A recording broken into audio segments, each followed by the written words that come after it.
By the late 70s, everyone had Star Wars fever, including James Bond, who went into space to fight Jaws and took his toys along with him. Guys, today we're going to talk about a toy line based on a James Bond movie. I know, usually when I do any Bond-related stuff, but we're going to talk about toys made by Mego related to the James Bond movie, Moonraker. I remember watching this movie on TV. It was probably my first James Bond movie. Probably came on TV a few years after it came out in 1979. And I can remember watching it on TV, and I was really excited about that Jaws character. Why hadn't they brought him back to a James Bond movie? I think I'm going to boycott all James Bond movies until I see the return of Jaws. I love that. Remember that guy from Happy Gilmore when he played Jaws? He didn't play the shark. He played a big old heavy muscle guy with metal teeth. Metals in his mouth like braces. It was weird, but I love this guy. Anyway, back in the late 70s, after Star Wars, everybody wanted to have the next big science fiction movie. Yeah, even the guys or gals that made James Bond movies. So to jump on the craze of science fiction movies with a successful toy line, yep, the James Bond people made Moonraker. Now before this James Bond Moonraker movie came out, the one before it was called The Spy Who Loved Me. And at the end of that movie, like all the James Bond movies, or at least most of them, I'm not sure if it's all of them, at the end it says James Bond will return. And that movie, it didn't say Moonraker.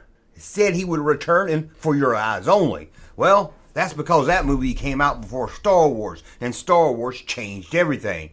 They needed a space movie, like Star Wars. So again, James Bond was shot off into space on a space shuttle.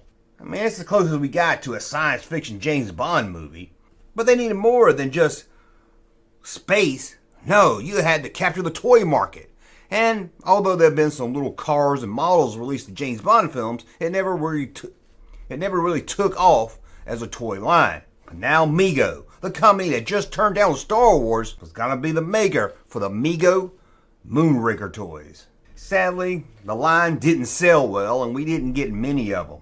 And in fact, what happened is they released a line of 12-inch figures. This was 1979, for God's sakes. 12-inch figures were on their way out. Even the Kenner Star Wars large-size 12-inch figures died out. No one bought them anymore. When Star Wars came out, action figures were small. You could put them in ships and stuff.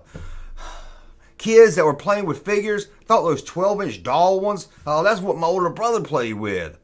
So you can see why that toy line just didn't make it. Now there was plans to do a small Star Wars size action figure line based on Moonraker, and we'll take a look at some of those toys there, but they didn't get released. But let's look at those 12-inch figures. Sadly, we only got like 4 of them, and one of them, the best one, wasn't even released in the United States. Here he is, Moonraker. I know, it's supposed to be Roger Moore. I don't know, it looks like a local newsman, but there he is right there, Roger Moore, as Moonraker. As you can see here, his space outfit looks like something they would wear on Lost in Space. And yes, he has a gray face. Due to the chemicals used in the mold for these Mego figures, the skin turns gray after about 10 to 20 years, even in the box. So it's hard to find these figures today where the face is still white and not gray. Your James Bond action figure had to knock boots with somebody. After all, it's James Bond. And here it is. Holly Goodhead. Who doesn't love Goodhead? As you can imagine, they dropped the last name Goodhead from the toy line and just called her Holly. Not only did James Bond have to knock boots with somebody, he had to have an arch enemy. And here it is right here, Drax. To me it looks like a human version of that Wolfman doll that Eddie Munster used to sleep with. But there he is, looking all evil. Now that's all we got in the US, those 3 figures.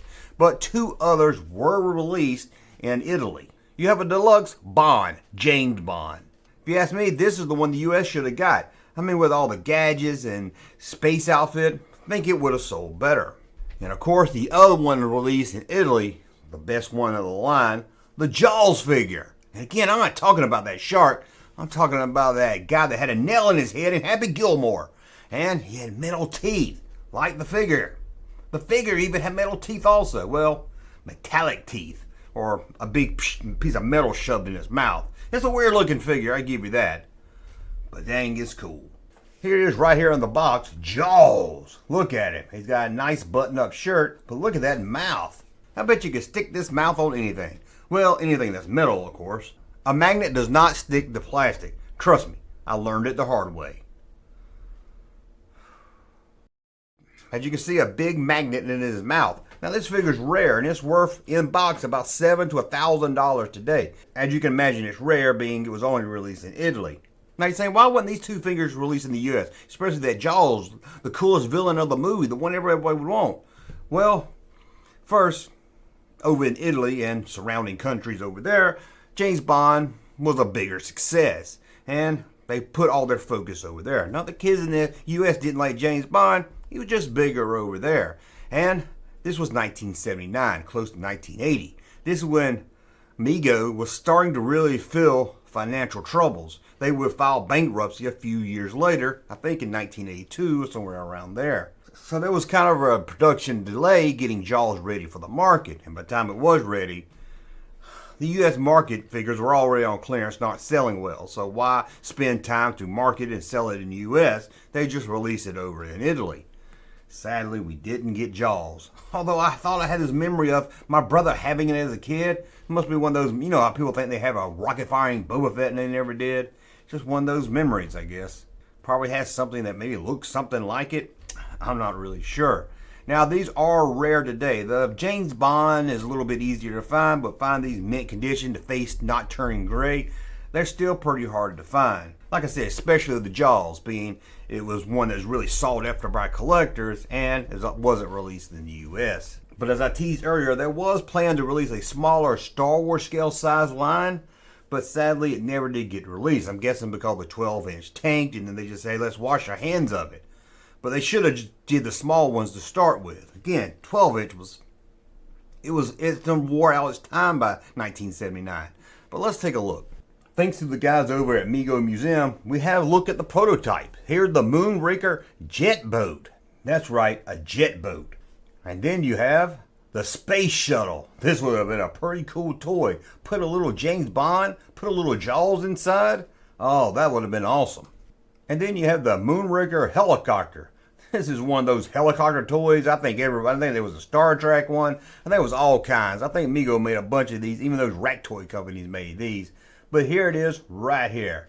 Sadly, that's the only prototype I've seen of the James Bond figure. Kind of small and you can't really see him.